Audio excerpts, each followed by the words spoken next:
கிறிஸ்துவுக்குள் பிரியமானவர்களே, இன்றைய இறைவார்த்தை. நாங்கள் குழல் ஊதினோம், நீங்கள் கூத்தாடவில்லை. நாங்கள் ஒப்பாரி வைத்தோம், நீங்கள் அளவில்லை. புனித லூக்கா எழுதிய நற்செய்தி 7ஆம் அதிகாரம் 31 முதல் 35 முடிய உள்ள வசனங்கள். அக்காலத்தில் இயேசு, இத்தலைமுறையின் மக்களை யாருக்கு ஒப்பிடுவேன்? இவர்கள் யாருக்கு ஒப்பானவர்கள்? இவர்கள் சந்தைவெளியில் உட்கார்ந்து ஒருவரை ஒருவர் கூப்பிட்டு, நாங்கள் குழல் ஊதினோம், நீங்கள் கூத்தாடவில்லை.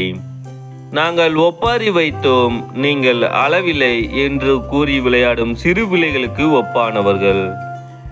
எப்படியெனில், திருமுழுக்கு யோவான் வந்தார்.